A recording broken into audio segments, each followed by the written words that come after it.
Yeah, so did you buy these tables as is because it's all set up? Dude, I bought this table at Goodwill for $25. Okay, because I didn't know if you drilled this. Oh, I did. Yeah, I had to drill these holes. I was telling him earlier, it was the worst. I hated it. But no, it's cool. So we're good. We're going. Nice. Well, Nick Scott, the man.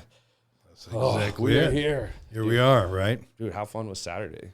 Well, no. So it's like, and I actually heard about the expo like a couple of weeks prior.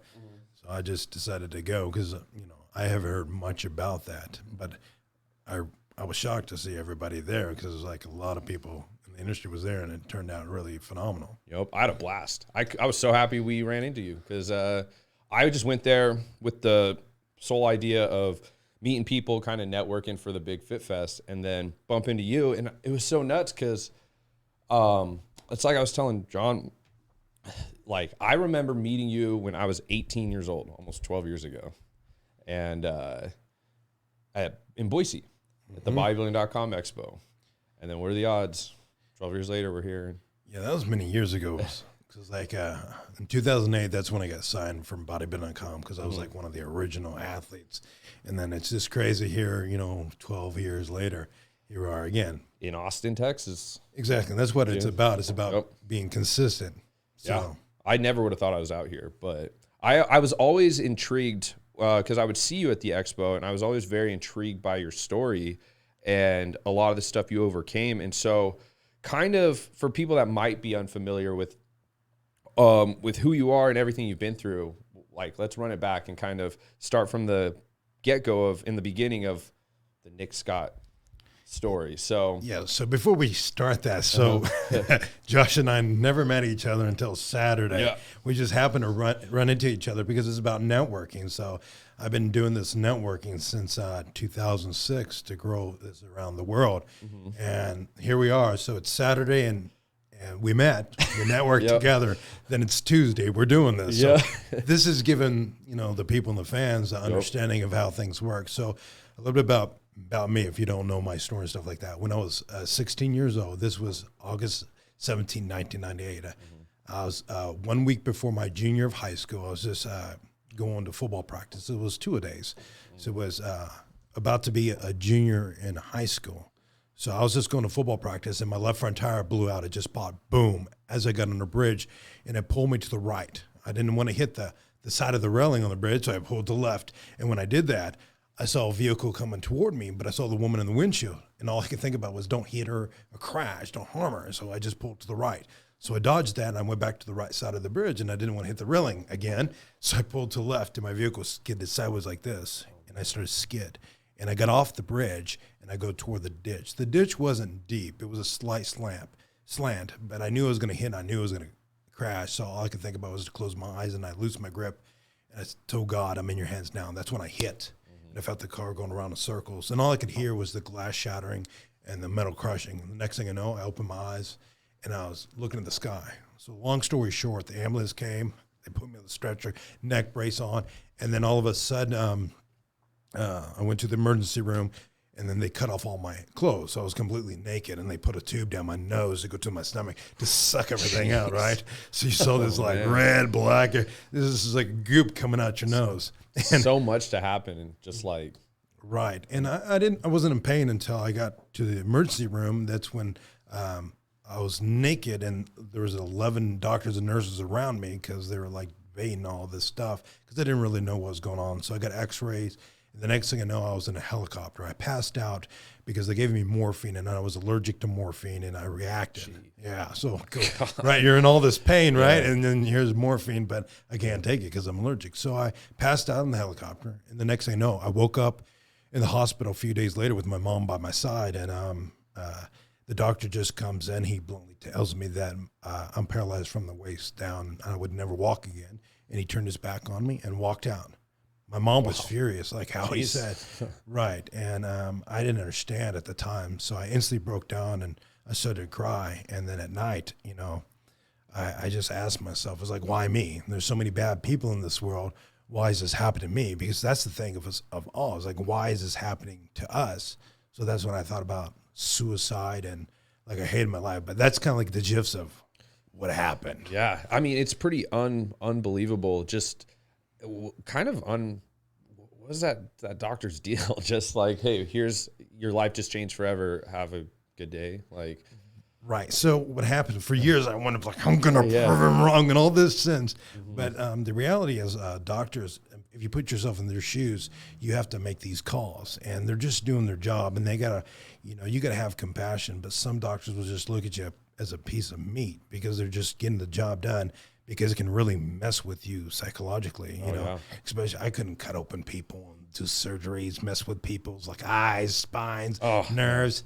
So it's like, I don't hold no grudge. And the biggest thing for people when they hold these grudges, how do you get over that? It's just forgiveness. So I've learned to forgive a lot of people in my lives, but that's jumping a little ahead of the thing. Oh yeah. Yeah. No, because I don't want to, like, I think it's important to really go through all the trials and tribulations of what happened. So now you've sustained this injury, was there a lot of discouragement now moving forward as like, no more football, no more, like you're trying to adjust to a whole new lifestyle? Yeah, so when you hit rock bottom because you're alone and you hate your life, like that sounds like pretty much most people nowadays, depressed. But I'm the type of guy that just does things. So I told myself I'm going to just kill myself. I'm going to, commit suicide. And I was thinking about how I could end my life. I realized people cut their arms wrong, and how many pills could I swallow? So I was debating on what I could do to end the suffering. But then I stopped, because I looked at my mom, because the reason why people can't find themselves is they don't have a purpose. But the reasons why they stop things is because it's all about purpose and the why factor. So I didn't have a driving force, but when I looked at my mom, I wanted to do this for her, to make something myself. So why did I stop? It's my mom. And why did I move forward in my life? It's because of my mom. Because growing up, like, we barely had anything, and there's nothing wrong with that. I grew up in a trailer, nothing wrong with that. At times, we didn't have food on the table, electricity, water. We had to go to the lake to take a shower in the public area, which is nothing wrong, but I was blessed. And why was I blessed? Because I had the love of my mom and my dad. So a lot of these times, like, people just don't realize that they should be grateful for what they have and not what other people have. That's where social media comes in. They're thinking, I wish I woulda, coulda, shoulda. Yeah. But so many of those people are miserable. So they just got to really, figure out what they have and be grateful and work towards something bigger. So how did I overcome this? I was like, okay, I don't know how I'm going to make it. Now I can't feel nothing, but I'm going to walk again. That's what I told myself. Like, I'll figure it out. So I said, okay, I'll just go back to school. So I went back, and then going back to high school, my junior year was miserable. I did half a days because I did the beginning until noon, and then I went to do rehab. That's all 11th grade. But I hated myself because when you go there, you got to see everybody do the things that you can't do. And before we get to, so what happened to me was, I wanted to bring up, like, you had gained a substantial amount of weight as well. Right. So this is where that comes into play. But what happened to me when I wrecked my car and hit the ditch, my vehicle rolled 5.5 times. And as it was rolling, it ejected me out the driver's side window, and my own car hit me in the back. And that broke my back and damaged my spine. So my spinal cord was broken. So it was incomplete, which means the spinal cord and the nerves were still hanging on. Complete means the nerves are completely severed. So I had some sensation, but not at the time, very little. So there was a chance, but the doctors said it wasn't happening.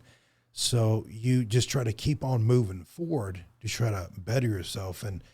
And after the surgery, I got 60-some staples up and down my back. They cut it, 60-some staples. I got titanium rods in my back like this with bolts like this. And they shaved off bone on my left hip to add it for my spine.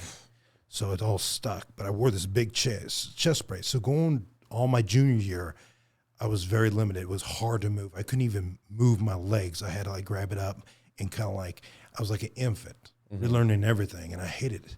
But then I got to see everything that people could do, the basketball, the foosball, the soccer, and I really got in this state of depression. And then I thought my friends wanted to be my friends. A lot of my friends, they disowned me because now I'm in the wheelchair. I'm different. So now, Nick Nick's wheelchair doesn't fit the trunk because they like to go party. It's more of a hassle. The rooms is upstairs, so Nick is a hassle with the partying and stuff like that. So instead of being there for me, because I'm still the same guy, they decided to like disown me and call me names. And like even some of my family told my mom to put me in the home to get rid of me because I'm different. Like, why should you have to deal with him and his problems? So it's just, that's where the depression really kicked in. And that's why I did things, we do things that comfort us, right? Yep. So the one thing that comforted me was food. So I had a lot of food and my weight went up to 300 pounds. I didn't want to kill myself anymore. I was just trying to deal with just like eating food. Yeah. Right. Just trying to overcome, just like most people, but most people can't overcome that hurdle. So how do you, that's the thing, is like, how do you really overcome things? Today's episode is brought to you by ReGen Health and Wellness. The team at ReGen Health and Wellness is devoted to helping patients revitalize, repair, and renew the optimal blueprint of yourself. They provide an individualized and concierge model of healthcare, empowering patients to optimize their health span and overall quality of life. It's said no one can escape father time, but almost everyone can make the conscious decision and commit to living better and healthier lives. It begins with a mindset. They offer both in-clinic and telemedicine consultations. So whether you're due for a routine checkup or struggling to hit your health and fitness goals, go online or give them a call to schedule your appointment today. Yeah, it's, it's finding a purpose for me. I think the darkest time for me in my adult life was during the COVID shutdowns. Like everything had just fallen apart. And I'd realized that at like the peak of the depression, because I have no family out here. I had gone through a breakup. My closest friend killed himself the week before shutdowns. The guy I hung out with every day here. And I just, I had everything taken away from me. Like this wasn't, I had all these plans for Austin fitness community. I had all these like clients through consulting, and I just woke up like every day without a purpose. And yeah, that can really weigh on a person's mental toughness and the strain of it and everything. So, for you, what shifted? Like what became your new purpose and your new goal? Yeah. So suicide, when people kill themselves, there's something, we could talk about that in a bit. Absolutely, because I have multiple people in my lives that committed suicide. We could talk about that. Because a lot of people just don't ever talk about this stuff. So we're going to go to the dark side here, right? I'm all about, I think it's important to bring it up. I think it's important for people to understand that like, it's not something that you are just going through by yourself, that a lot of people deal with suicidal thoughts or depression, and they find different ways to bury it because they think that it's an inconvenience to talk to their friends about problems they're going through. Right. So somebody that's super close to my life, they end up killing themselves.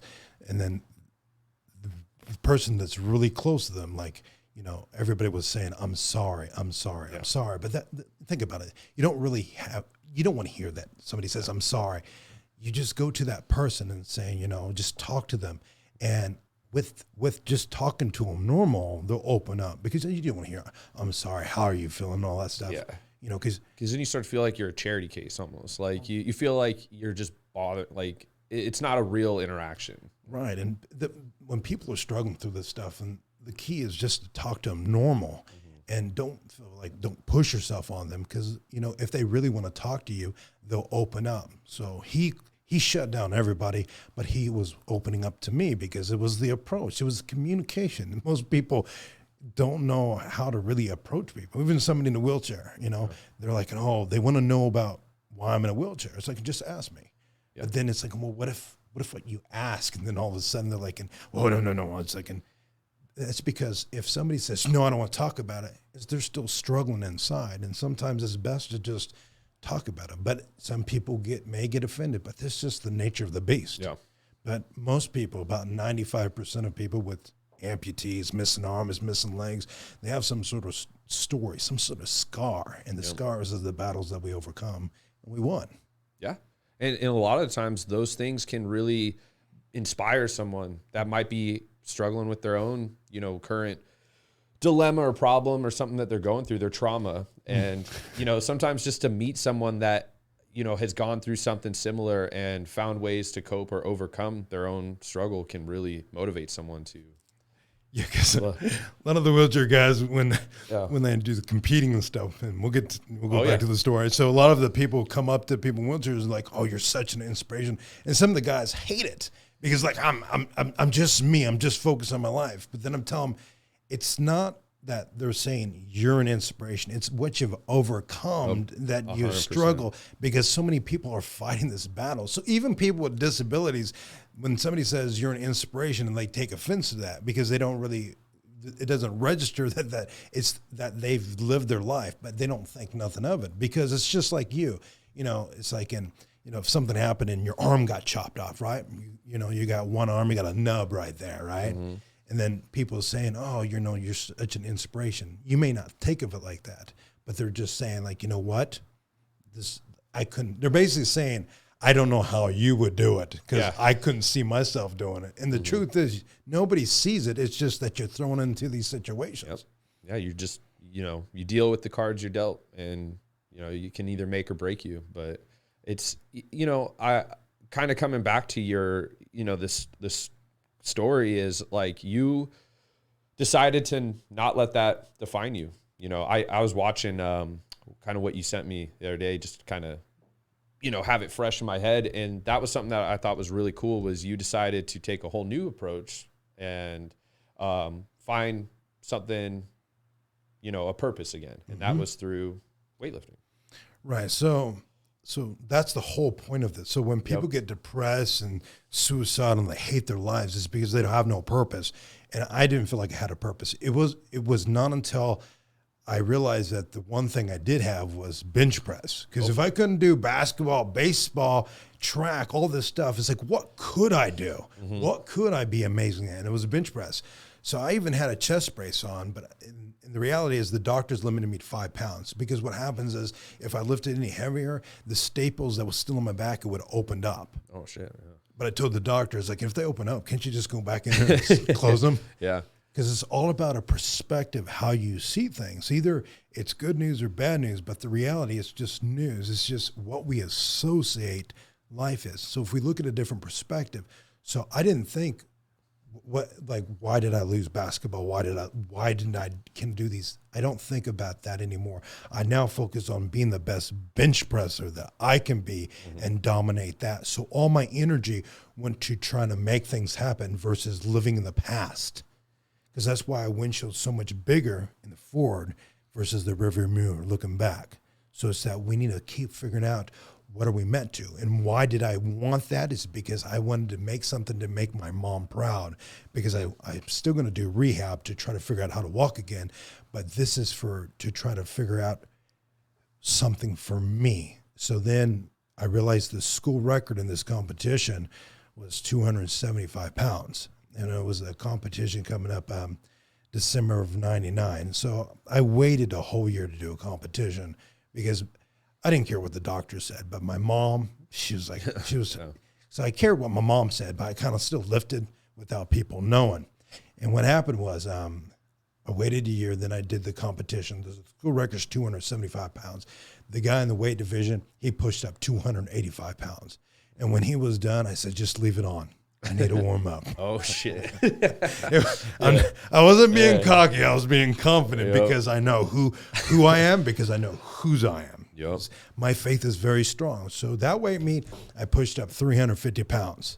350? 350. Yeah. So when I was pushing up 350, they told me it was 350 and it was actually 345. So I did that and I said, well, put 350 on. I'm going to do that. And I redid it.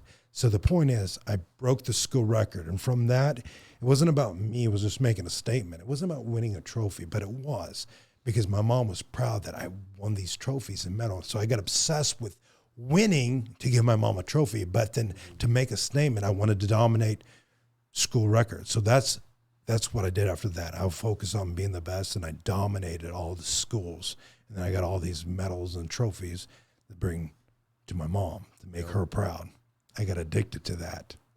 Winning is very addictive. And then almost more addicting than that, I would argue, is like proving the naysayers wrong. And from an early standpoint, I realized that like when you prove the people that doubt you wrong, it's a great feeling. But then after a while, you start to realize like they don't matter. Like you're always going to have doubters and stuff. And when you try to appease them, you know, you find yourself kind of lost. You know, you start questioning yourself, or like you start worrying too much about what others think that you almost lose sight of what you're really focused on. Yeah, that's exactly it. Then you got to find something. So how do you find a purpose? So people are depressed, suicidal. So how do you overcome this? You gotta become good at something, but not just good, amazing. Because I realized when I was stronger than everybody, and that made me feel good. Because I may not be able to do basketball, but I was stronger than them. So in these competitions, you don't really need to yell or scream. But when I went to the bench press, I was like, I was like yelling really loud, and I was looking around me because I wanted people to look at me because I was stronger than them, and it made me feel good. So that was the beginning phases. Then I got addicted to that, and then we won our school was never like state champions, but we dominated in so many things because my energy fed off to the other people. It was this momentum because this vibe of positivity you can tell about people. So it actually rubs off because where energy goes, energy flows. So all the other guys were dominating all the other ones like squats and power cleans and deadlifts. They do power cleans in high school and stuff like that. Not anymore in regular things. It's a high school thing, an Olympic thing. But so moving forward, I got addicted to that. So I graduated. I was able to walk with form crutches to get my high school diploma. But then I still do competitions. But then I wanted to actually walk without form crutches. So I told myself, I'm going to take a year off after high school. I'm going to focus on my rehab, and I'm going to do these powerlifting competitions. And then eventually I will go back and get my 4-year diploma. And that's what I did. So after high school, I took a year off, focused on rehab, and I did not high school powerlifting competitions, but I did regular against everybody, but never in a wheelchair. And I did bench press and power curls, and I ended up becoming a 2-time world powerlifting champion. I got 39th first place. I was dominating the scenes, but then my max was like 450. I went from, after I gained all this weight, I was 300 pounds, and I got my weight down to eventually 171. Oh, wow. Right. Jeez. So that's a pretty big weight loss. Right. I realized like the science of how to lose water weight and regular weight and manipulate that to get in the weight classes. So I was benching 450 when I weighed 191 when I was like 19 years old, and I was like curling. It was like 180 or 190 pounds. Something like, I can't even remember. It's like that because now it's not about how much you lift, but it's like about how much you look like you can lift. I can still lift a lot, but it's about it's about more reps with time and retention kind of thing for bodybuilding. But I dominated that, and I got all these awards, these plaques, and I took it to my mom, and she was so proud. And at the time, she put it all over the house, and she would take pride in that. So my world, it wasn't about if anybody inspired me to be better. I was just wanting to make my mom proud because she was my everything, my rock. And like that's what it's, and pretty much so many people gave up on me. The people that did not give up on me was my mom, my dad, one uncle, one brother, and then like there were other people with supportive, but that was the core of everything. Today's episode is brought to you by Avatar Nutrition. It is always a treat to show some love to our sponsor, Avatar Nutrition. Avatar is actually owned by my friend Mark, who is a lifting buddy of mine from the gym. What I didn't realize at the time is that his app has been used by close to 200,000 people, and they've used it to lose over 2.5 million pounds of pure body fat. What's really special about Avatar is that it's a complete service delivered through a super easy-to-use app. See, Avatar is the OG in the macros game and created a process that makes counting macros both fun and simple to stick to long-term. You've got unlimited support from their community and experts on staff, and they are in the business of giving their clients results that last. Try it free on the App Store or Google Play Store for 2 weeks, and if you love it as much as I do, it's just $9.99 a month after that, or $97.99 for the annual rate if you want even more of a discount. If you're a coach, trainer, or you own any kind of business and want to use Avatar to facilitate game-changing nutrition coverage for your people, Avatar is a program for groups too. Just contact them through their website to learn more at www.avatarnutrition.com. So, and that's how everything kind of evolved. Yeah. It's, it's amazing like how like the motivation behind just wanting to make the people that support you proud.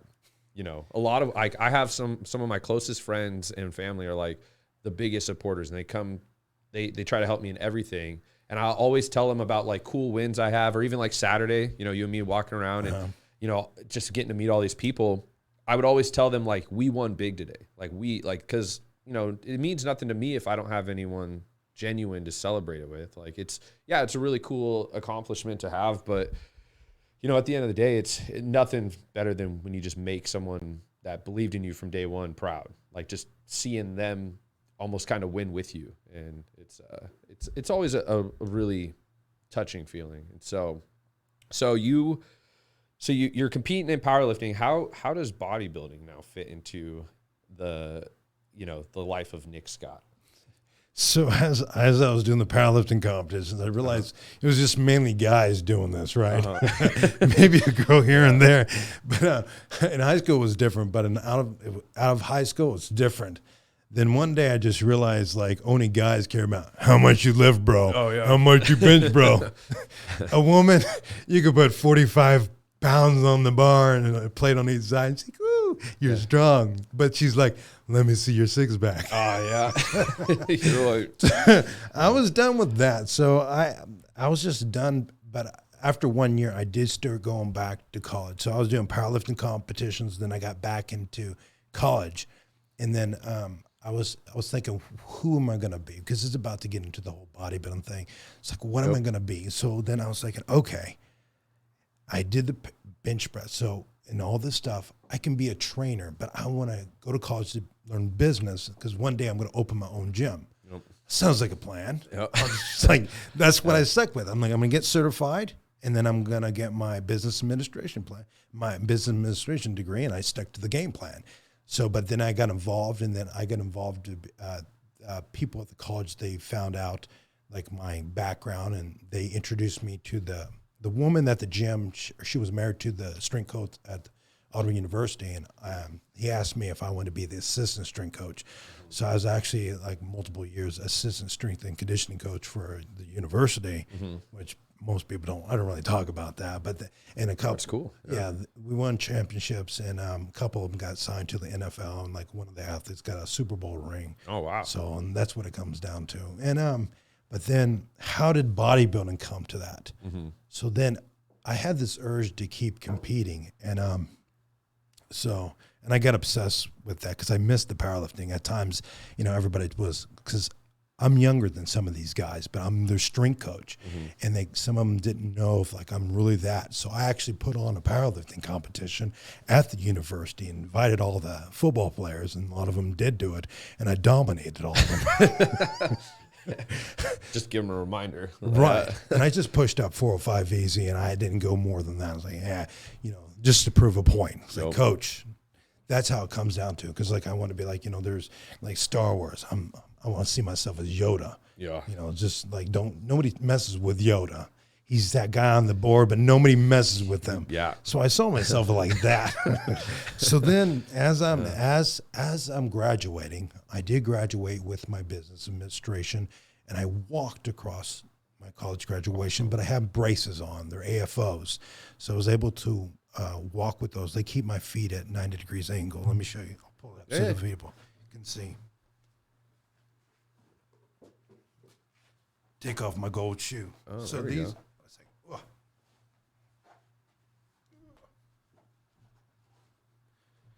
So these are AFOs. They're actually the same thing. So they keep my feet at a 9 degrees. So you can see they're broke. So I gotta get them replaced. But it's not so easy. I'm busy. But through everything I do, so I was able to walk like just kind of Frankenstein. And I did take the steps, and I did graduate, and I did get my diploma.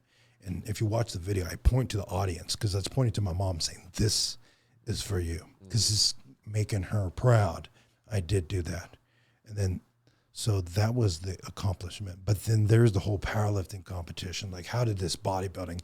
So I had this urge to compete again because I dominate, and just that's in me, right? Because it's hard to go from being a powerlifter to bench pressing Mondays and Fridays to like changing up to a bodybuilding perspective.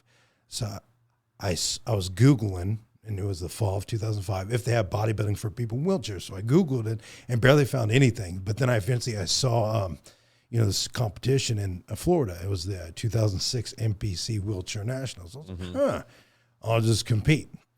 So I flew down there with a friend, and they wanted to send pictures for their brochure, their flyer. So I took a picture of me sitting like this. So I looked small in the picture. So because I was confident, I'm like, I'm just going to win. I don't know nothing about bodybuilding. I'll learn how to pose. I'll learn this. But then I go down there and I lose. I got second place in heavyweight. And in the video, you can see I'm just pissed. I want to hit the guy with the trophy because I'm Nick Scott. I don't lose. Yep. But that night I was so inspired by the guys. So in bodybuilding, wheelchair bodybuilding, that competition was added to another show. So wheelchair bodybuilding, that division in conjunction. So the NPC Wheelchair Nationals was in conjunction, which was added to another show, which is the NPC Sunshine Classic, which had hundreds of athletes, and there was 1,100 people plus watching the show. And there was 8 of us, I believe. But I was so inspired by the guys because like they were smaller and they were more ripped. And it was just fascinating to me. So I told the guys that night, I was like, we need to let the world know about this. Like, we need to do something with this. And I was laughed at. And I was like, whatever. So I went home because at the time I didn't have any funds. And I Googled how to build a website. I Googled how to do videography. I Googled how to do photography.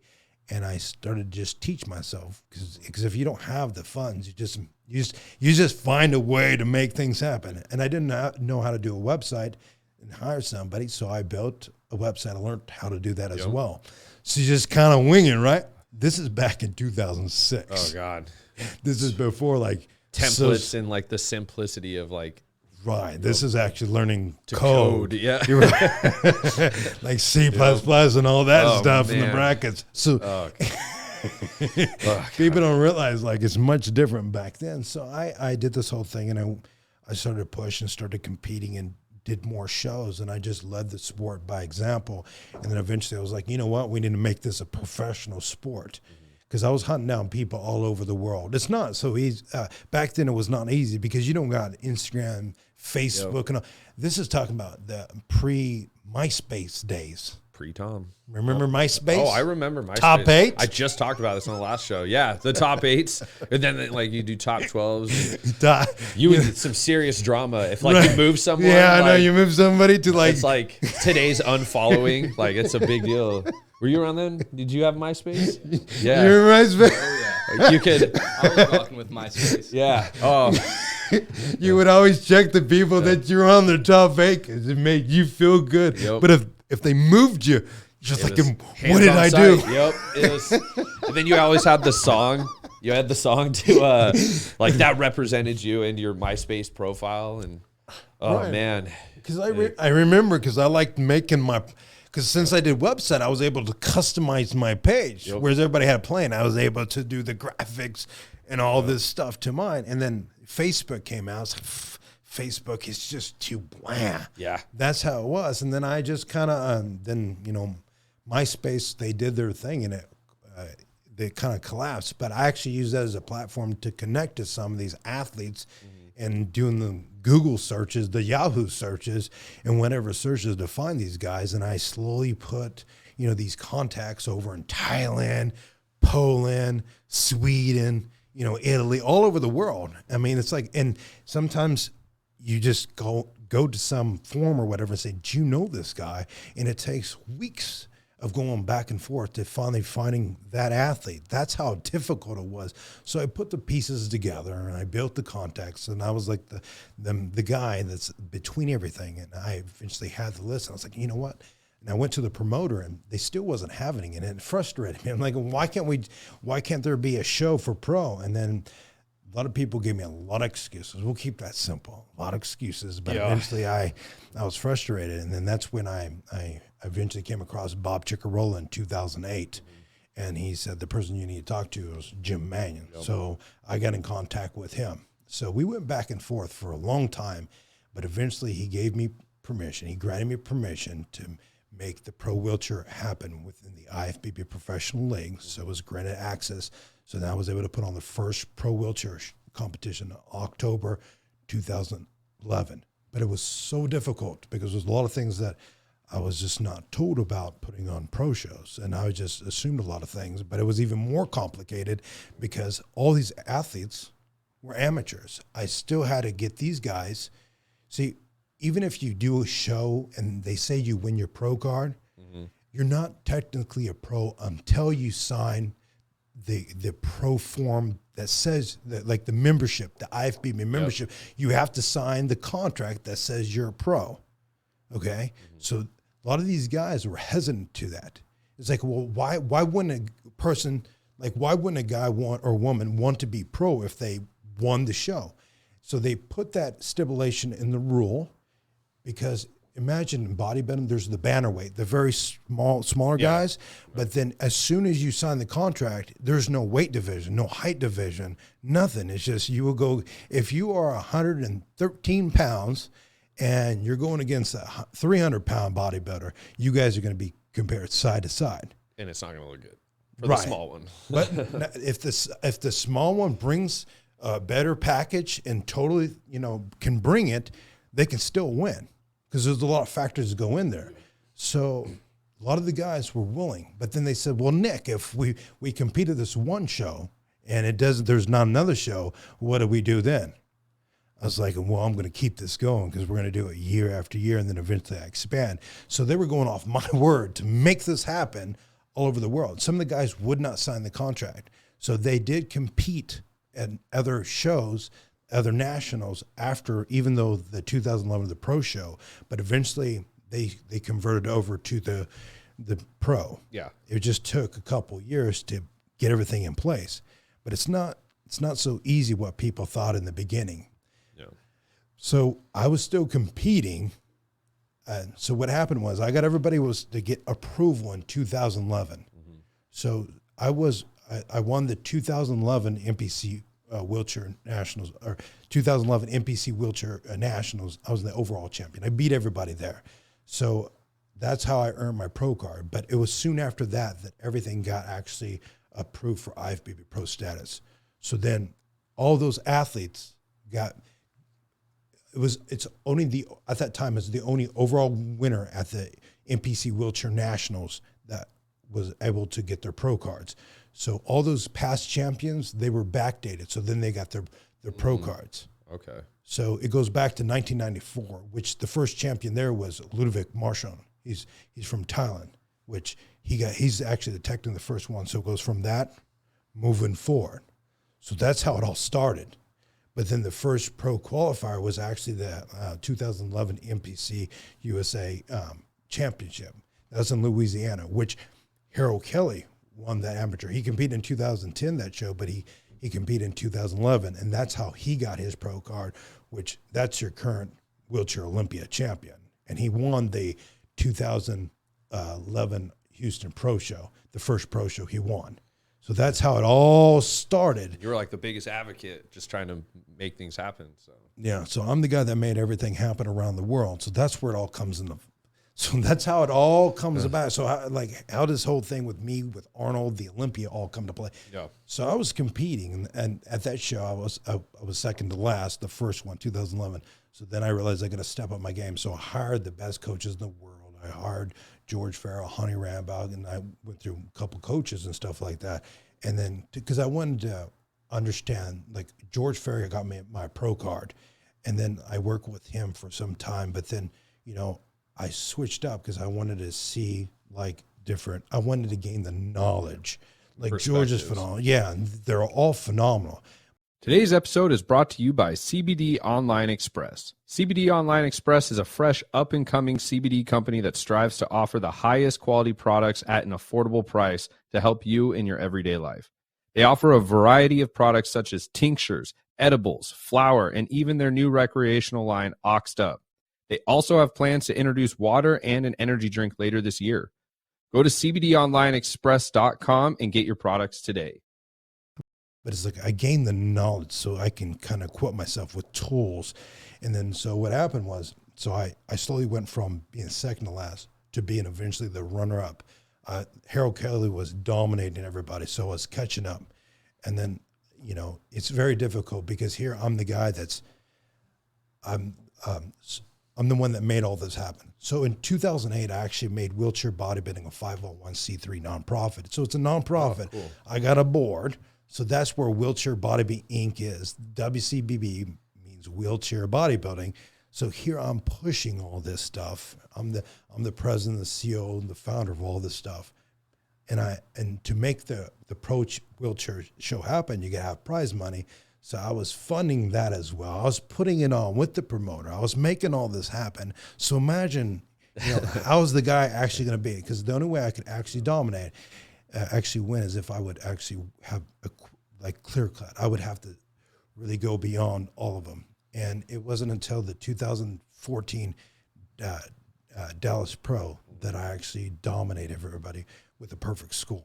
You can see it in the pictures. I had to really put all the pieces, the puzzle of my training, the diet, and everything to make this happen. And then that's when it got, so here the guy that does all this stuff, beats all of them. He's #1 in the world.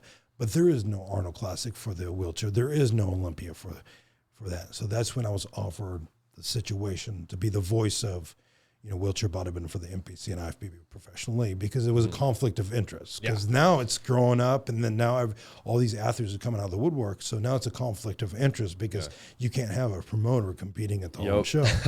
But the numbers were so low. They're talking about 6 numbers at a show, 5, but these were most elite athletes.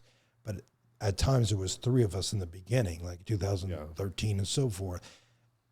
I had to compete to be able to do this stuff because I'm pushing this. I was the driving force. And then that's when I chose to retire in 2015 to be that official. And it was the 2015 Dallas Pro. Mm-hmm. And then in the gifs of that, I was able to communicate with the Arnold Classic. I've been at them for like 10 plus years to add this show, the wheelchair, and eventually they agreed to it. Mm-hmm. So in 2016, that was when I was able to add Pro Wheelchair to the Arnold Classic for the first time. That's why I wear this ring. Yep, that's a sweet ring. I mean, it's heavy too. Right. No, that's a pretty amazing feat. The fact that you were not only one of the biggest advocates, but then to continue advocating for it, to get it as a pro sport, and then as you're not placing where you want to place, so to compete in it as well while advocating for it. Like, I can't think of a lot of people that would do that. If I was losing at something, like, you can't, I don't know, I can't imagine someone losing at something and then trying to continue the growth of what I'm losing at and then eventually, be the winner of it. So I am kind of curious though, from the training aspect, how, and just from the competition aspect, how it differs, from traditional training, because obviously there's going to be restrictions. And so how do you get so lean? Like, what is the kind of the training regimen and the diet regimen behind wheelchair bodybuilding in comparison to, traditional, how many, is that more difficult, would you say, as far as like dropping all the body fat? Because that is why I don't compete. I'm like, I like to eat, drink whatever I want. So when you're training, what does that look like? So it's learning the diet. So when you see most bodybuilder diets, it's, say they plan 12 to 14 weeks out. Say like 12 weeks is three months. Mm-hmm. So imagine, forget about the training. So the diet is kind of like this. Higher carbs, keep the protein about the same, but it's all about the carbs. So the carbs is high. So as there's a 3-month mark, and as it goes down, the carbs go like this. Mm-hmm. So the key here is as you go down, you start cardio low and you slowly raise it. Mm-hmm. So see how it's going down and your cardio is going up, right? Mm-hmm. So this is where the progress comes down to. So you go from eating maybe 5-6 meals of carbs a day to down to like at times 2. Oof. And when it gets closer, no carbs, because you get a carb load and all this stuff prep for the show. But then it goes from maybe 30 minutes of cardio like 3 times a week to cardio 60 minutes at a time, twice a day, morning and night, 6 days a week. Jeez. Cardio, low carbs. Because carbohydrates, if you don't use it, you store it and it turns into fat. So imagine, so every 5 grams of carbs equal 1 teaspoon of sugar, which is 20 carbohydrate calories. Our bodies only actually use 1 teaspoon of sugar a day. That's it. So if you eat more than 5 carbs, it'll store in a body fat unless you use it. Yeah. So this is where you look at other sports. You look at cross country runners, right? Cross country. So they're lean, right? Yep. Because they could eat a lot, but their cardio, they're burning the energy. So where somebody's sitting, you got to push your chair, or you got to do more. But if you don't eat it, you don't have to burn it as much. But if you keep it low and then you do activities, you're burning it faster. So that eventually you will get that six pack.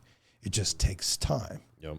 So the training is all about, that's the diet aspect. Yeah. So depending on your diet will depending on the cardio. But if you want to get crazy lean, you get up to an hour to hour and a half to, sometimes 2 hours of cardio a day.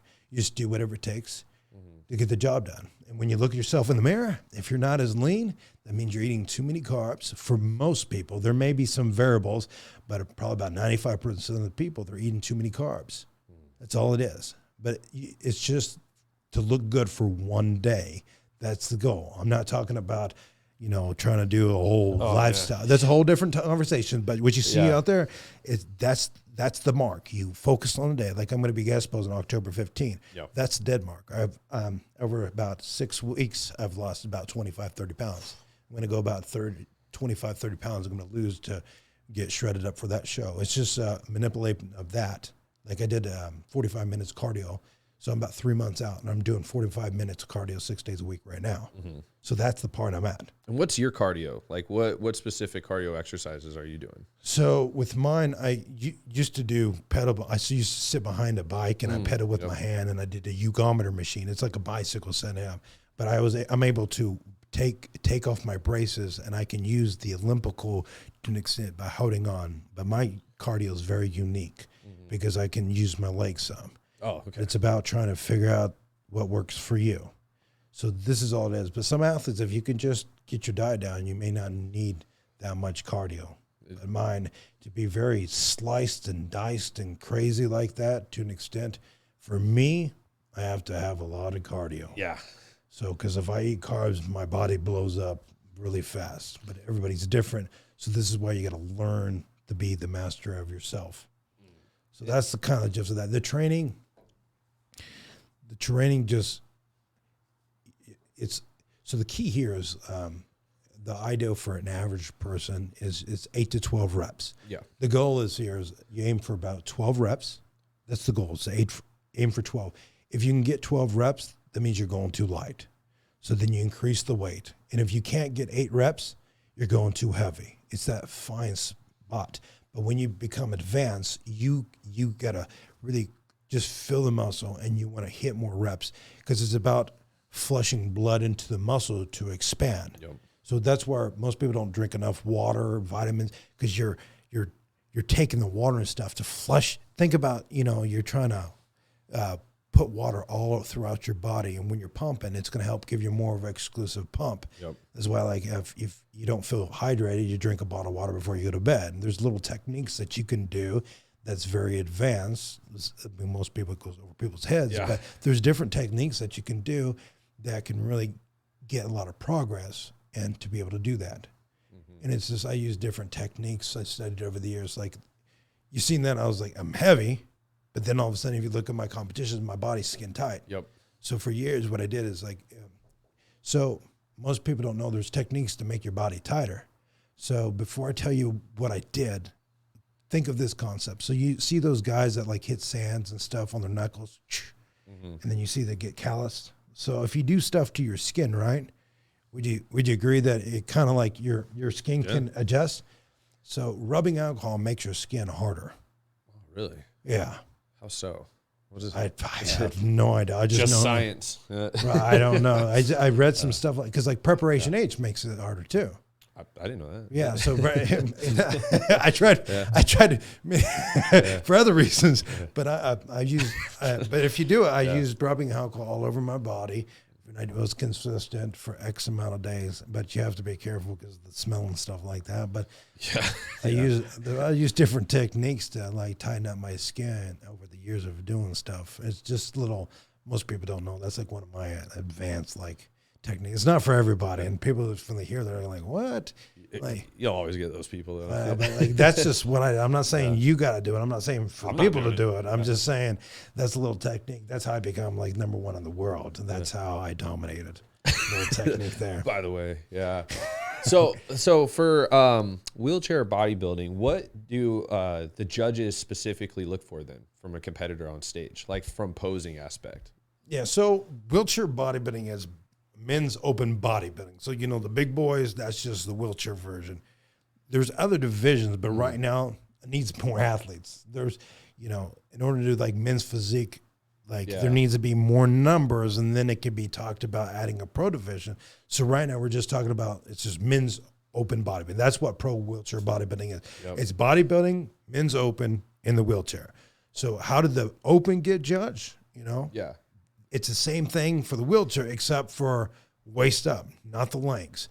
But that's where I started in 2016 to start telling the stories about what happened and their injury levels. So, for example, my injuries, I'm a T12L1. So, you got the thoracic, you got 12. So, my thoracic's the lowest part. So, that means I'm an incomplete. So, it means the spinal cord is not completely cut. Think of a pencil. Yeah. So, an incomplete means if you snap a pencil, you know, it's kind of hanging on. Yep. So if you're complete, if you snap a pencil and you rip it in two, that's kind of complete. So that's where complete for spinal cord.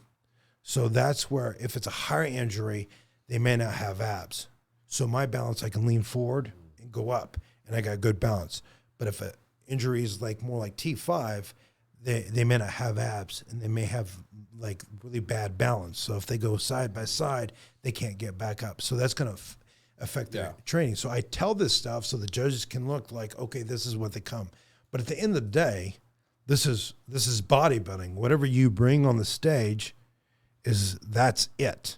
Yep. Like they're going to judge. So if the wheelchair, I tell the guys, so if the wheelchair back is up higher, if you can't see the back, they got to look at it as like you don't have anything there.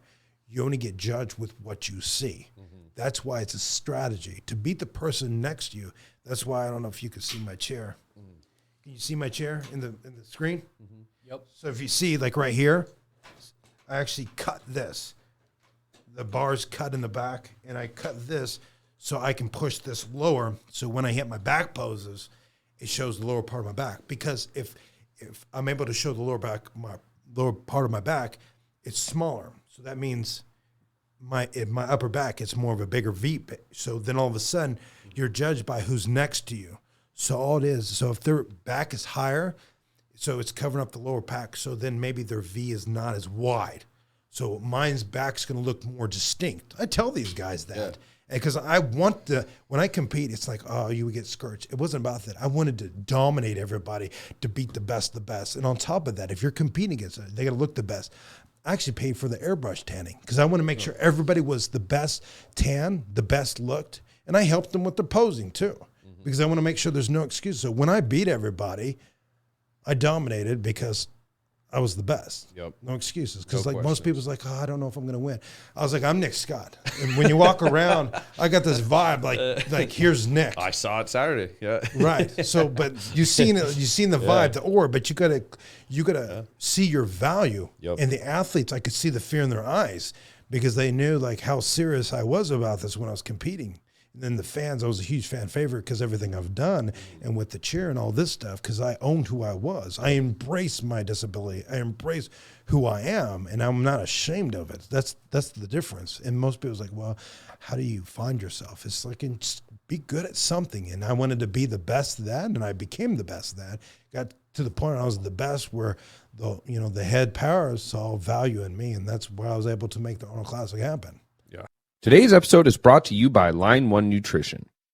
Since their inception 13 years ago, Line 1 Nutrition has steadily grown into one of the most trusted supplement companies in the world, consistently formulating groundbreaking muscle-building supplements enjoyed throughout the USA and at military bases around the world.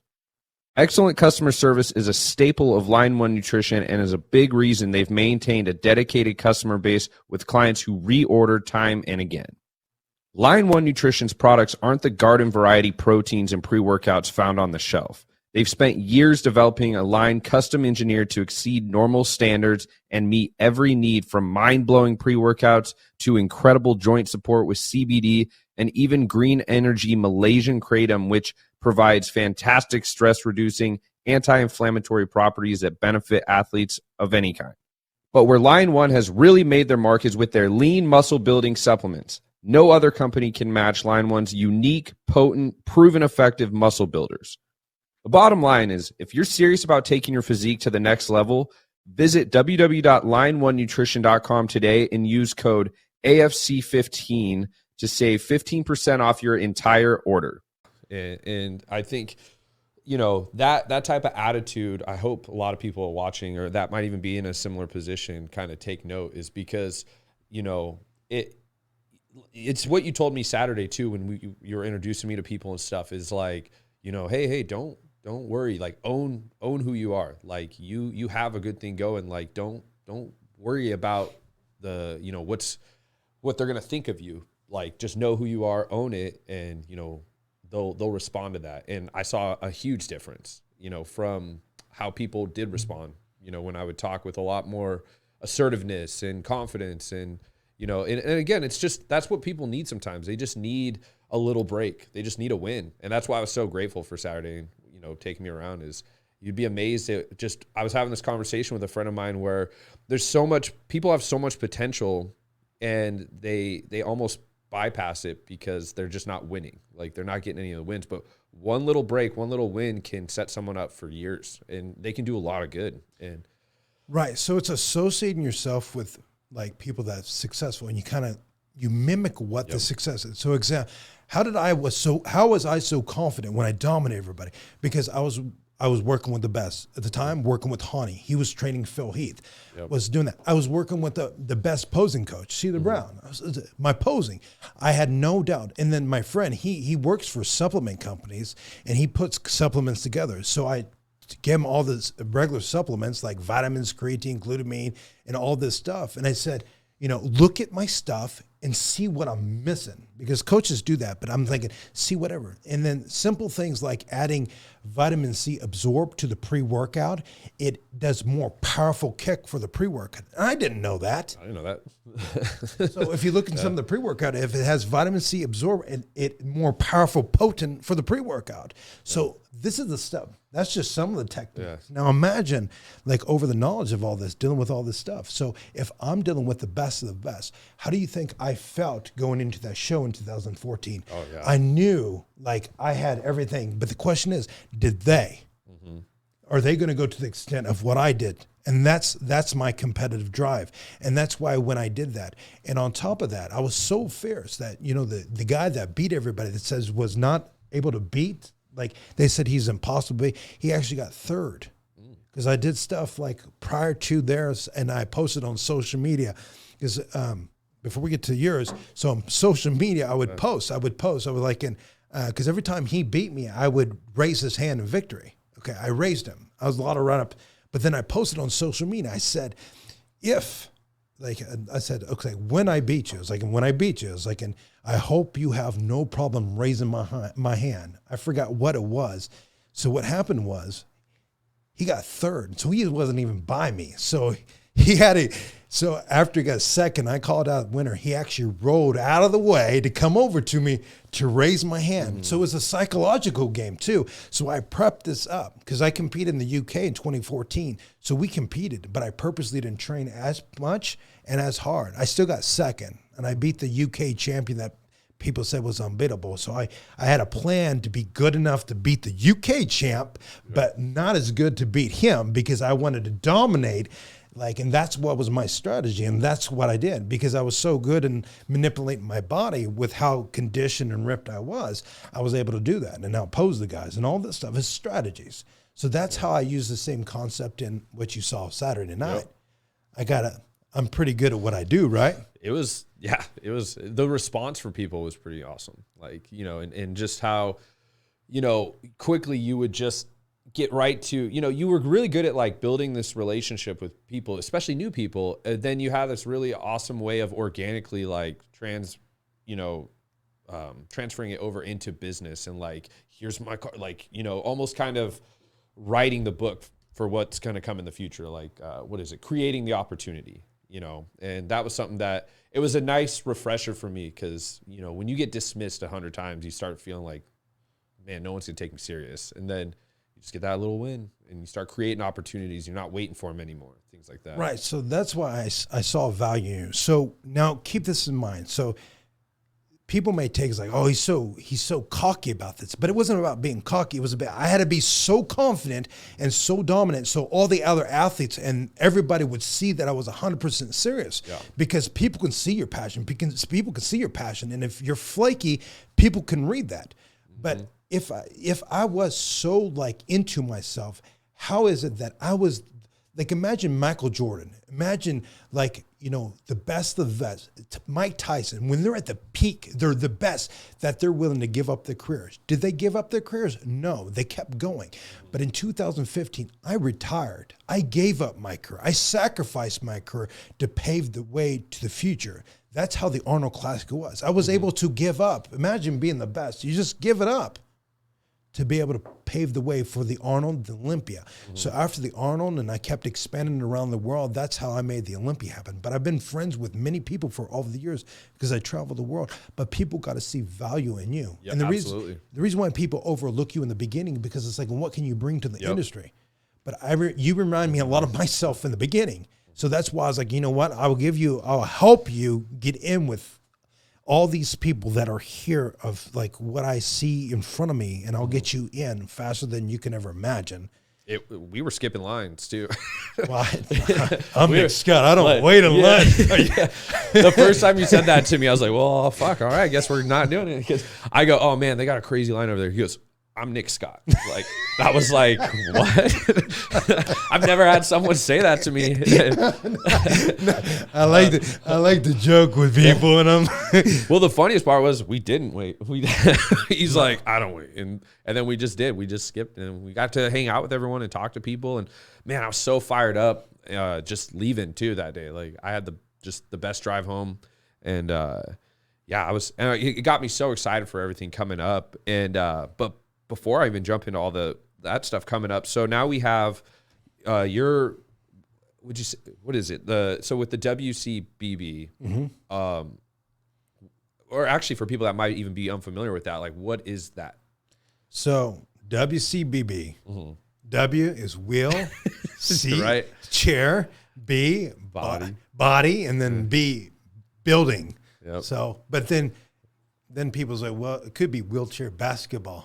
I'm like, and really? Yeah. It's like, and you got a good point there. But that trademark, the WCBB logo, that's actually it's like, you know, people's like, it's the Superman one. Like, it's the best card I've ever seen. Right. So this is my business card. So when you see this, like this logo right there, that's actually trademark. I trademarked that. And many people's like, well, it can't be done. It's like, and if you listen to people. I'm Nick Scott. Yeah. Oh yeah. So this introduction in the not waiting in line, it's just because over the years I was, at times I would escort like the owners of bodybuilding.com, the COs. I would escort them to a lot of people, so I knew a lot of people. And when I saw celebrities for like, remember Hardcore Pawn, Les, and you know the owners. There's Seth and Les. Yeah, I can't remember them off the top of my head, but it does sound familiar. There's a huge TV show where there's celebrities in like the pawn business. I only know the pawn. What's that? Pawn Stars or something? Is that the show? That's the only pawn one I know. No, there's a Hardcore. That's out of Detroit. Oh, you know what? I have seen that show. Yes. There's always some crazy shit going on in there. So they were there at the Arnold Classic. I think this goes in 2015. And then I was introducing to people, and they said to me, is like, and the person that they really wanted to meet was Hulk Hogan. Oh, nice. Yeah. And I was like, well, I was thinking, well, he's at the BPI booth. He's like, what do you think? Do you think you can introduce us to him? Like, yeah. I didn't know Hulk Hogan at the time, but I knew the owners of BPI, and Jay Cutler. Yep. He was there too. So I just escorted them, and I went straight in there, and I introduced the owners and Jay and all of them and Hulk Hogan, because you know that's how you just meet certain people that you connect the dots. And I'm big into networking. I love networking. I love bringing people together. Me too. I don't get what this stigma is where like like some people, like a lot of more high profile people, like they get weird. It's like, it's almost like frowned upon to just introduce someone to them. Like it's almost like they're too cool. I've seen that happen. And I'm like, what's wrong with just, you know, it's one thing if the person is like obviously obnoxious or like overly, like they're not going to bring, kind of like what you were saying, like they're not going to bring any value. Like they're just there to like get a picture with someone, things like that. But I don't see what's wrong with introducing someone when there is a potential, you know, networking opportunity or business deals or stuff like that. And, you know, that was something I was running into until Saturday. You know, that was a lot of fun for me to go and do that. But networking is so powerful, and it's such a fun thing to do. And it's really just a great way to grow as, you know, not just whatever you're doing, but as a community as well. Like it's really just helping each other out. So, and there's a craft, there's an art to networking, how to say things the right way and to get in. And it took me 20 plus years to like get this craft down, which you saw. Cause like at times when you're doing this, like, you know, you're in front of the people that you thought you would never meet. But then I was guiding the conversation and it was going a lot faster, but then they were paying attention to you even more because of how I was approaching this. And then you caught on to how, because it was like I was mentoring you how to do it a specific way. And you're like, oh shit, like this, like just wow. And I've learned to do that. And that's how I went to the Arnold Classic, the Olympia, to the UK, to Africa, all over the world, Brazil by myself, to go in there. And I just I go in there with the attitude, like how I'm going to make something of nothing. So that's all it is. It's like, because I want to pave the way for the future. I do this because it's all about the purpose. It's not for me, because my goal is to grow this on expansion, because to be able to get the funds. And that's why I moved to Texas, to be able to invest in real estate, because companies are very hard to say, you know, help out with funding. So my goal is to expand to real estate, to have apartment complexes, thousands of, that way when I leave this world, it'll be able to be a funding source to help these disabled athletes follow their dreams, because I'm expanding, because now I'm pushing for the adapted division. So that means amputees that are missing arms, missing legs. That way I can team up with the military, the wounded warrior. That way fitness is actually for everybody. And only in the fitness world, like you see wheelchair basketball, that's not part of the NBA. You see wheelchair football, that's not part of the NFL. But only in the fitness realm, the world, wheelchair bodybuilding is on the same stage, same platform. It's the only sport in the world that the disabled, the handicap, or whatever you want to call it, the challenge is on the same platform as everybody else. And that's just kind of like one of the key things that I've focused on. But when it comes to it, that's going to be the big push of a marketing aspect. Yeah, no, I really loved that Saturday when you were explaining that was the amputee thing. I thought that was so cool that, you know, you're creating platforms for people to feel inclusive. And I love that you're saying they're sharing the same stage as some of these other pros and things like that. Like, I think that that's something that's lacking a lot too, is just this, you know, a lot of it in the fitness industry is, you know, the inclusivity, I think is the word. But I would love to see more of that in not just in bodybuilding, but all the other sports like powerlifting and strongman, like have these divisions specifically for people either in wheelchairs or, you know, missing limbs and stuff like that. And I think you're kind of the pioneer that you're going to start that. Yeah, and you just start things. So over the years of training, I did pull-ups in the wheelchair, pull-ups with dips in the chair with chains around all this stuff I was doing. And now you'll see all sorts of people doing, and that's what it comes down to. Like, I give praise to the other sports. That's great that there's all this stuff, but that's just my niche. And I do wheelchair ballroom dancing because I show people that anything's possible. That's why I'm a speaker. I'm very diverse in many things, and I'm an expert on everything. It's because the only way you can become an expert is if you become very passionate at something.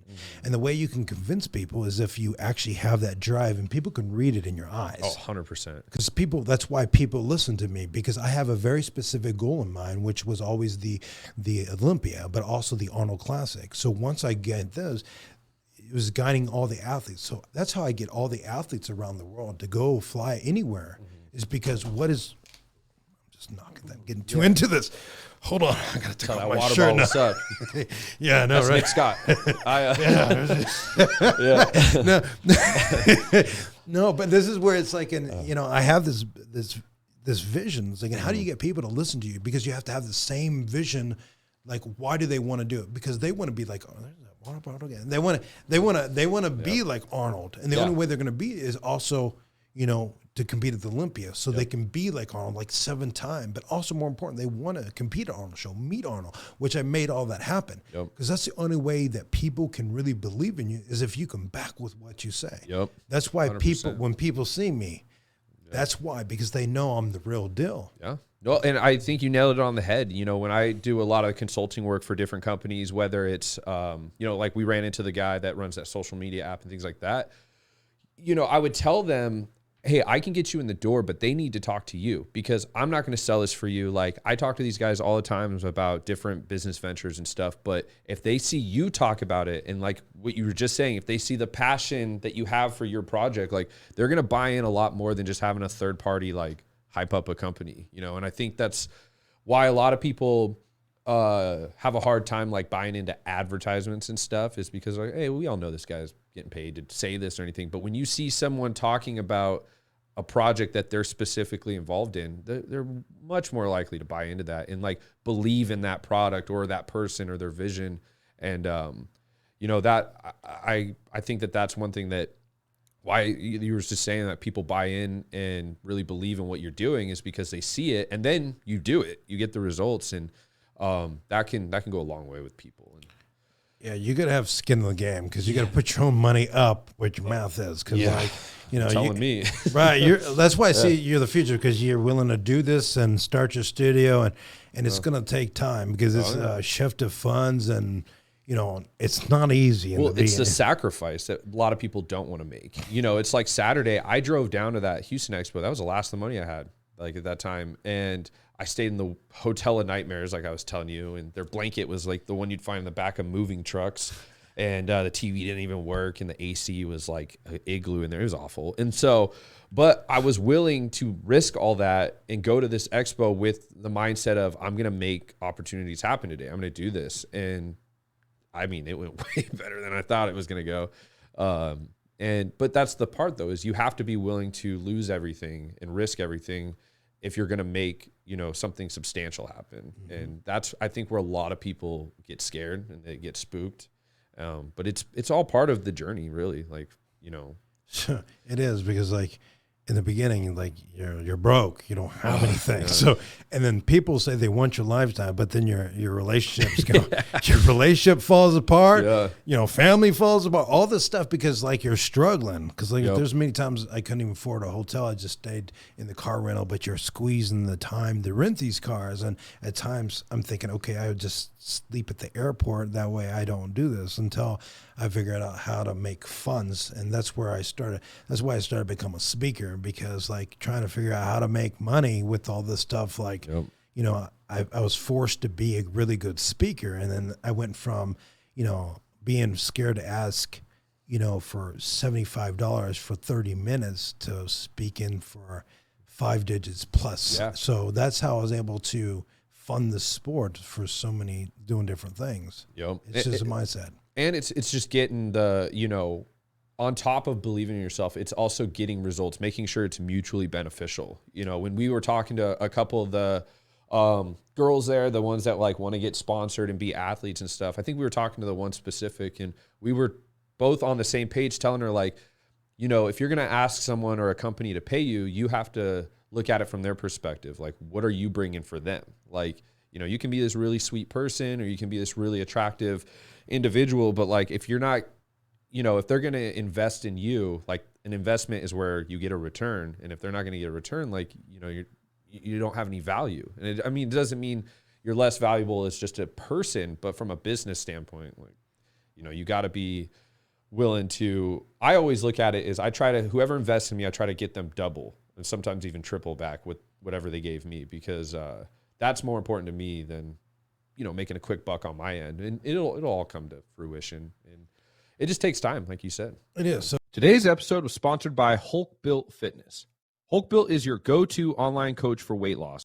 HulkBuilt serves high-performing individuals who know how to work hard but who are just tired of putting themselves or their body to the wayside. They provide a holistic long-term approach where they teach you how to lose weight and keep it off. HulkBuilt combines fitness, nutrition, cardio, and mindset in an easy-to-follow plan. Now, if you're looking for shortcuts, quick fixes, or temporary results, HulkBuilt is not for you. Why keep trying to put all the pieces together on your own and wade through the bullshit? Instead, simply follow the plan and get results. Your HulkBuilt coach will be there with you every step of the way. If you're ready to take the next step, then go to Instagram at HulkBuilt and send a direct message. If you don't hear back within 24 hours, then all of their spots have been filled. Try HulkBuilt today. So with sponsorships or getting funded, it's like, how do you really do that? And the truth is, you got to come up with a game plan, be very specific, not like, I'll just do whatever. Yeah. Like, that's the problem with like all the athletes are like, I'll do whatever. Yeah. I'll like just post on social media. Right. Like, That's not a thing. Right. So let's put this in context, right? Yeah. So I've been signed for many different companies. So let's talk about this. So make it very simple. Location. Where are you from? So for example, San Antonio. So, or say like you're from Dallas, right? Think about what events are there that are local. So for example, UBU Expo. So there are shows in Dallas.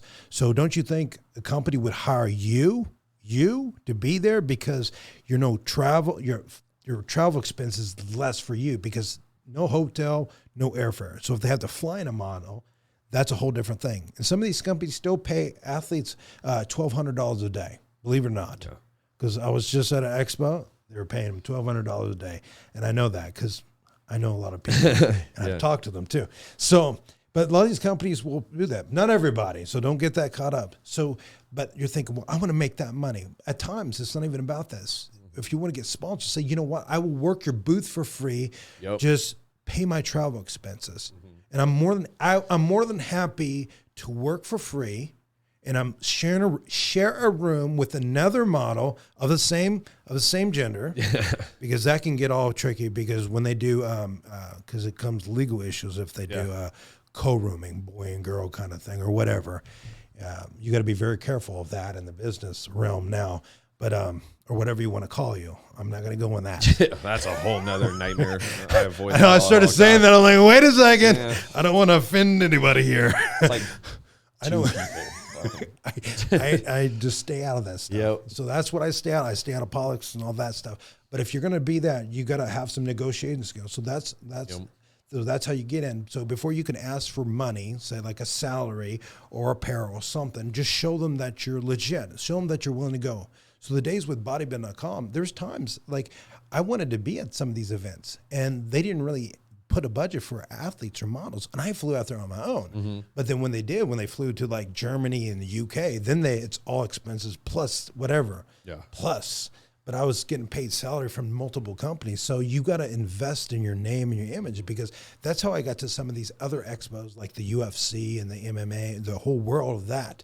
Because I know a lot of UFC fighters and stuff like that. But that's how you get in. You just got to offer, what can you bring, and be part, because then you build a relationship with the athlete manager or the person that's in charge of signing the athletes, or the CEO, the owner, because then they know you're reliable. Just like what we're doing, right? We don't know, me and you, we don't know each other, but now we're beginning this relationship. So 10 years from now, we're going to look back on this and like, oh, that's where it started. Yeah, that's how it begins. Because this, I'm just coming out here to help Josh here, and this is what it is we're just building, and this is, you guys see it live, how you become something more. Well, that was what my main focus was Saturday when I was talking to everyone that you had introduced me to. Was, I meet a lot of people and they just jump into immediately like, here's my product, pay me for this, and they're just like, okay, go away, dude. And my biggest focus was, how can I help you? Like, how can we work together but it benefits you? I know the stuff that I'm chasing after is going to come, but you don't get there by stepping over people. Like, you have to help everyone. You have to kind of guide people up at the same time. And again, it comes back to the sacrifice thing too. But everyone I did meet, that was one of the main things, is like, here's what I got coming up. Like, I would love to have you involved. How can I make this work for you? And my biggest focus right now is just building relationships, taking care of people, building value in the events and projects that I'm working on. My primary focus isn't just get rich real quick, and that's something that I think is lost on a lot of people now. They go, wait, why is no one paying me? And I'm like, because they don't know you. So I like planning the future out. So there's like over the years, like I've seen athletes and I've guided them, and now they're like the best in the world. I'm not going to give out names and all that stuff, but it's like, for example, this is a perfect example. Like I see you as the expo. You're the future for the expo. Just like those athletes, like 10 plus years ago, I see you as the expo because you look at the patterns, look at the age. Like there's nothing wrong with people age, but there's a point that the older generation is going to retire, and then it's going to in the water. Then it's the new generation it's the new blood. Just like me, just like you, we're the new blood. Yeah. So this is where it all begins. It may not be the first couple years of what you may want to be, but looking at 5-10 years, but along the way, that's how you do it. And, you know, you remember the graphic guy I was talking about that does everybody? And I actually talked to him last night. We talked about other stuff as well as including you, and he agrees. Like we're going to get set up to have a conversation with him. He wants to be part of all this stuff. This is how this begins. Yep. But moving forward, like you look at people that you want to be friends, and a lot of people's like, well, I really support you, but they'll ask you for free things all the time. Oh, yeah. If you want to be a friend and you want to support, buy a ticket or get involved. That way you can help fund the dream versus piggybacking off the success. It's so funny you say that because my friends here, I talk about them all the time. They're not just my biggest supporters in the like vocal aspect, but when I first started selling apparel, getting apparel made, they were the first ones to buy it. And I would tell them like, oh, you know, I'll give it to you. And they're like, no. Like we support you. Like we're going to buy it. At any event I've done, they go, they show up, they buy stuff, you know, they go talk to the vendors and they'll buy stuff from the vendors. And you know, even for the big Austin Fit Fest coming up, they're like first ones buying tickets or, you know, volunteering their time. They're like, you don't have to pay me. Like I'll work this for you. Like, you know, we want to see you. And it's pretty unreal, and it does, you know, strike a chord, or whatever you call it, a heartstrings, you know, to know that you have all this unconditional support, or you don't feel like you owe someone, you know, or like you're indebted to people. Like it's crazy that my friends are the first ones, you know, whenever things got really tough, I had friends that would just send me money. I remember during COVID, it was so hard to get money being self-employed, you know, getting unemployment or stimulus took forever. And I remember going home early, like all my friends were out. I had a friend that was in Hawaii. She was killing it. And I was heading home and she called me, and there's like a huge time difference. And she's like, what are you doing? And I was like, oh, I'm going home. And she's like, well, I was just on the phone with, you know, so-and-so. They're all going to another spot. Like, why aren't you going with them? And I was like, I have like no money. I was like, I have like 30 cents to my name. And then without saying anything, a Venmo thing pops up, and she sent me like $200. She was like, hey, go get some food. Like, you know, just take care of yourself. Don't stress out. Like, this is temporary. Like, you know, we got you. Like, you don't got to say anything. Like, this is what we do. And that's where I plan on giving back like tenfold. You know, I don't care about being like crazy rich or having things. Like, I just want to, you know, be in a position to help my friends achieve whatever they're going after, you know, be in a position to take a lot of that weight and stress off, but as long as, you know, they're putting in the work, like handouts aren't a thing for me. So the funding thing. So this is where people's like, I don't want to be rich. And people say, if you're rich, more money, more problems. No, it's because you decided to do more stupid things with your life to have more things. Use the money to help people, help athletes, do something more with your life and build your brand and more so more people build this empire, this legacy. You can't take any of this with you. Yeah. But it's about treating others like you want to be treated. You know, I may be hardcore with being an athlete, but I'd get the athletes the shirt off my back. I'd tan them. I would help glaze them, all this stuff to make sure they look the best. Because when I MC, I'm on the sideline, and I want to see them to shine. That's the pride. I'm like a father figure to them, and I oversee everything. But this is why you got to be the best that you got to be, and that's why you got to have such passion. And when you speak with passion, people will listen, and then you want to be part of your movement, some sort of thing that you vision, like, you know, in the area, and then you can eventually think about expanding franchise. I already got expansion plans. Right. So I got to dominate this market first. Right. So you mimic other people that have done it, but again, you need the funds and have the backup because if you're just, you know, doing dollar to dollar, you know, just being the negative, right? Because most people don't realize. Familiar with that. Trust me, I've been there many years. It's part of the process. I think people that don't understand entrepreneurship, they don't understand that part. And I get it, but like, yeah, when you start off, you're going to be broke like for a while. It's very rare that you just start off like on top. Yeah, and those people, you don't usually have a passion. No, I mean, you can't look at people that are successful, and because like you look at like, well, they have money like now, but like look at the background. Did their parents give them money, a loan to do big things? Like we're just like doing from ground zero. Like that's totally different. And the people like us versus them, they don't have to stress about the money, because now we're stressing like not if the bank account's in red and you got and there's the bank fees. You kind of like just put a couple cents in above negative, so you don't get that bank fee. So, overdraft fee is so ridiculous. Yeah, there you go. Like, you're going to charge me money for not having money. Like, what kind of backwards ass shit is that? But that's the life of the entrepreneur for years. Yeah. Until you start making it. Trust me, like you don't like once it's started, like you don't stress like that. You can actually focus on more things that you can actually put your talent and use to. That's why you kind of build this empire, so you can just keep doing good. Well, and that's how this started. There was no intention. Like, I was just doing it to promote a sale we were having at the nutrition store I worked at the time. Like, I was just trying to get new eyes, and then it blew up, and I just kind of ran with the community demand. And then I started kind of putting together an idea and projects, and just kind of I wanted to be like, no one knew who ran this page for like 3 years. Like, I kept my face off it. I thought it was cool that the city had something that they all felt ownership of and a part of. But then as moving forward, starting the show and doing all that, obviously I had to put my face on it. I wasn't going to let anyone else be the face of it. But the more it's growing, and the more like city support I get, and then meeting guys like you and just anyone, I almost feel like a duty, like a responsibility to be a resource to help people, like be a network for people. And, I get companies that open up here all the time, hit me up asking for help. And, obviously I don't do everything for free, but I try to like offer as much assistance as I can. So for example, like there's a new boxing gym opening up. They don't know anyone. So I sent them like a vendors list that has like all these local companies to bring out to their grand opening, just because like I have it. Why would I not want to help them? Why would I be a dick and be like, all right, that's $800. Like, no, that's not cool. And that's not how you build relationships. And that's how you get a shitty reputation. And I just don't see myself ever being that guy. You got to know when and where to like make your money and not be greedy. Right.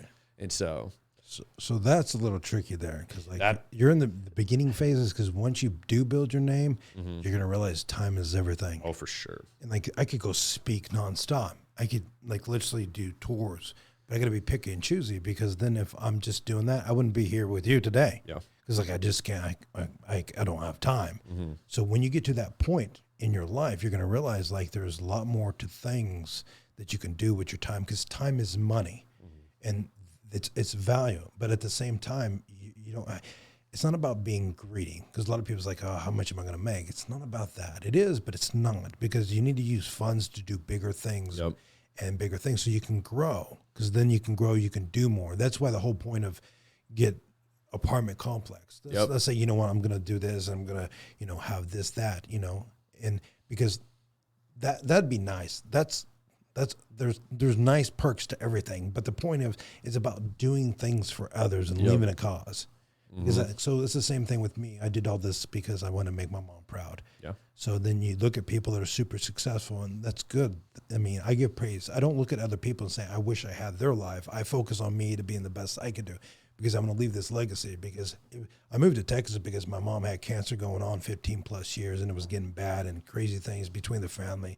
And I just got up and just moved her and the four family, my mom, my dad, my uncle, my brother, down here to Texas with me. And that's all it is. And then eventually I was up in the place to be able to buy my mom the house, the everything like that. And because you get in that position, it's about doing stuff to others. So did that, but then, a couple of years, like a year ago, like last February, cancer took my mom's life. So it's about just keep on moving forward. I was always there by my mom's side doing the cancer treatments, because I was in Kansas and I was doing stuff in Texas and all this stuff. But it's about, that's the most important thing, because she's my rock. I never left her. And when she was in hospice and all that stuff, I was the last person. I I stopped doing tours and everything, and then they did Zoom calls. I was upstairs doing conference calls with the Navy. Believe it or not, I was a keynote speaker for the Navy, and then but afterwards I went downstairs and I was tended that. But my brother was watching my mom. But until my mom passed, I was the last one that was by her side when she passed. My dad went up in the other room, and when he left, then all of a sudden I felt something, and that's when my mom passed to the other side. So, well, I'm sure she was extremely proud of you. You know, there's no question, and I'm, you know, it's one of those. No one's ever ready to lose their parents, but I know basically everything you've accomplished and what you do. You know, there's no question that she was extremely proud. And then, you know, what you're continuing to do, you know, for everyone, for people like me and all that, like you're still making her proud. So you know, that's what it is. So in the beginning you break down, because the worst thing in my life is when my mom passed away. That was the worst, but I was able to find a balance mentally, because now I keep her with me. Instead of saying she's gone, I keep her with me at all times. And that's all it comes down to. You keep your mom. I keep my mom with me. So then leaving this legacy behind, it's all a part of this, because I'm going to pass away one of these days too, but I'm going to brand it in her name as well. And you'll see I got plans and all this stuff. It's all going to circle back to everything I've done, because the showcases, I'm going to feature her on something very special. And that's what it's about, because that's why I'm able to do stuff and talk to her, because as I'm not as emotional as once I was. I can compose myself, because you learn how to do this stuff as a speaker. Because my mom fell down the stairs before the 2019 Olympia.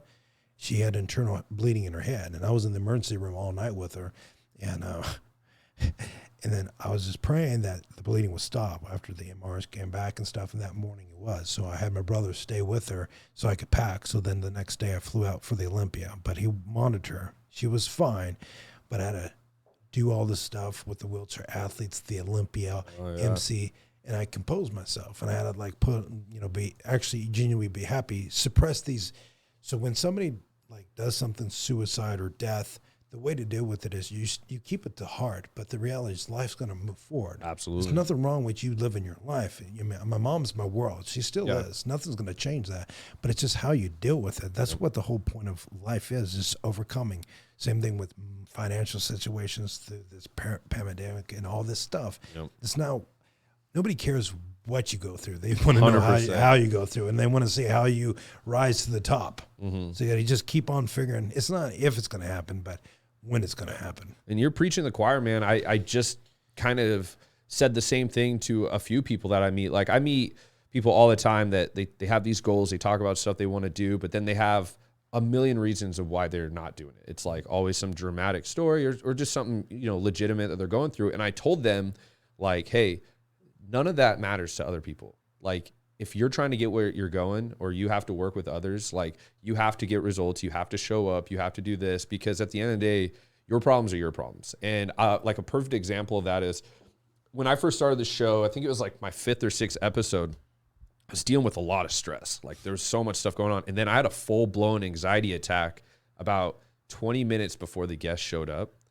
And I remember I was talking to Marlon, who was running the switchers, and he's like, are you good? I was like, no, man, like, my hands are sweaty, like, I'm freaking out. So I go in the bathroom, splash some water on my face, compose myself, because I was thinking, like I still have to, I have to perform. Like, I have to show up. Like, I have to sit down with this person, like, give them a good experience, like, have a good conversation, things like that. Like, I can't just cancel and do this, because then that builds, that gets word around, and then you start looking unreliable, things like that. Like, you have to know, like you said, kind of bury it, deal with it later. But when, you're expected to perform, you got to show up. And yeah, so a couple things before we wrap this up, because it's going to be like a 5-hour podcast. No, how long are we going? Should say on there? About an hour 30. Oh, shit. Yeah, see, that's what I'm saying. I want to wrap this up. I mean, we can keep going, but I know people's like, golly. No, dude, I had a 3.5 hour show once. That was crazy. That's but almost too that's long too for long people. for me. Yeah. But let me give advice on how to overcome this anxiety, as well as a lot of people that cannot sleep. Okay. So in 2011, when I was part of a movie, I did all this stuff with winning the championships. I had so much stuff, so many flights, and I was almost a panic attack, because I had so many things coming up. So I started thinking of everything. And when you think of everything, when you think of too much, your body's just going to like, and then you just freeze and you can't do nothing. So I've learned to just kind of take each day what it is, plan for the future, but don't stress about that. Just focus what's on in front of it. Yep. Because I got some other meetings I got to do and stuff like this, but like I'm just focused on the moment with me and you right now. That's all that matters. Because there's my phone. You saw it kind of going off. Everything. There's a lot of other things. There's a lot of things going on right now, but that's how you deal with it. Just focus on what's in front of you, get this done, and move on to the next project. So then at times you may have a hard time sleeping at night, right? Going down. So what I do is, so when people can't sleep, it's because they got things on their mind. So I used to not sleep because it's like I always think I got to do this, I got to do this, I got to do this. So then you think I got to take sleeping pills. But you got to learn how to decompress, and you got to learn how to like get your mind off all your work, all your life. You got to shift that. And the way you do it is people think, oh, let me go listen to nature. I've tried that. It doesn't work. Don't work for me. Right. So the way I shift, I have to go to a happy place. So the way I shift all this mindset of from like thinking of work, I have to put it in a different place. So then I start watching things on YouTube when I was a kid, like watching people play Nintendo games. Oh. So if I'm watching Nintendo games, that's a happy place when in my childhood. So I'm not thinking about any of this. I'm just thinking of the stuff that I used to do when I was a kid. And are you familiar with the angry video game nerd?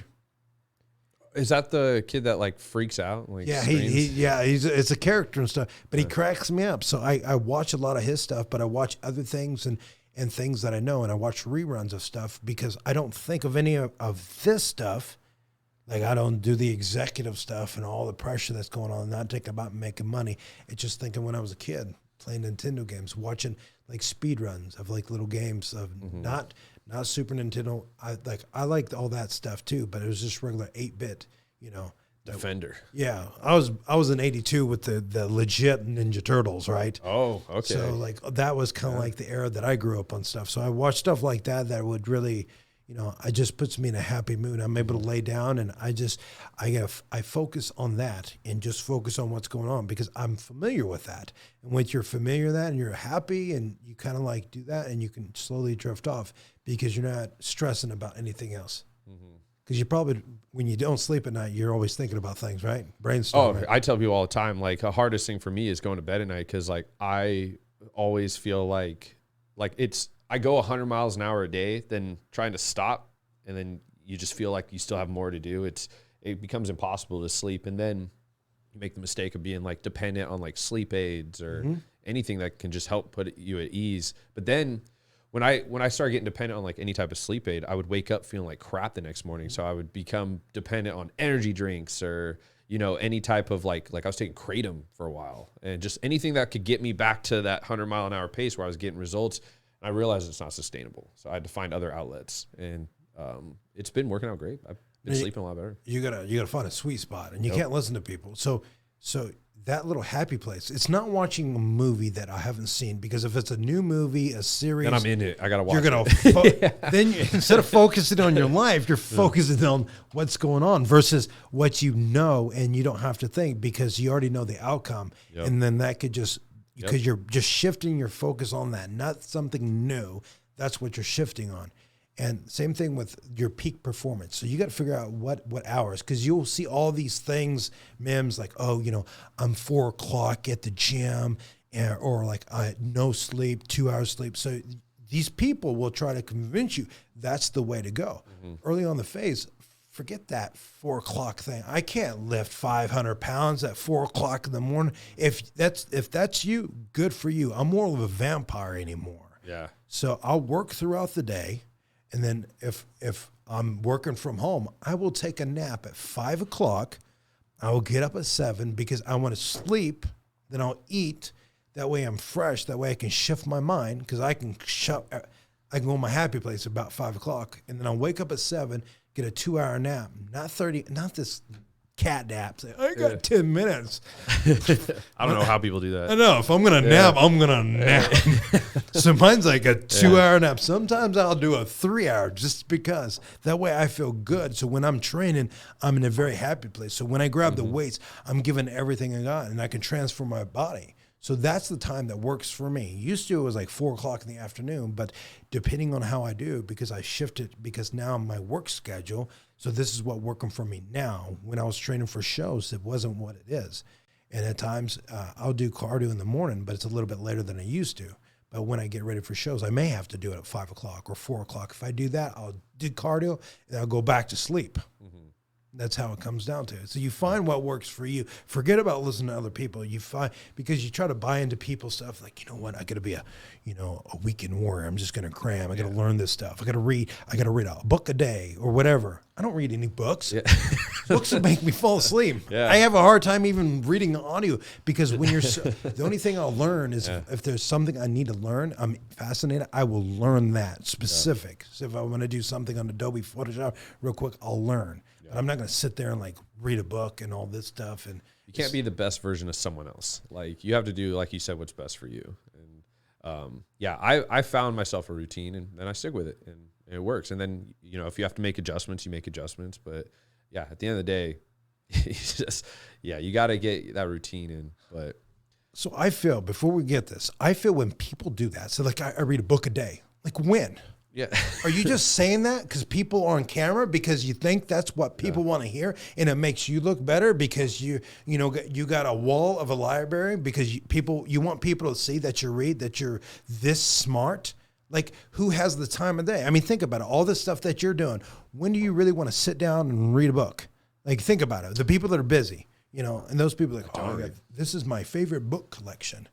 Some CEOs can do that, but they gotta be genuine, or their strategies. Some of them are just pitching stuff because they're just pitching out of the ass because it's what people think they want. Like, you could tell I'm being real with all this stuff. Oh, for sure. And this is how it is. I don't really know. It's about putting a fake perception on. Like, it's part of, and that's a whole, that's a whole nother podcast. Yeah, that's all. I could talk all about that. I was going to say the whole social media and fake, lifestyle. But before we wrap up, one thing I wanted to touch base on was you got the Generation Iron coming up. Oh, yeah, Generation Iron. So, again, that goes back networking for years. So it's been discussed for multiple years, but everything just didn't finally line up.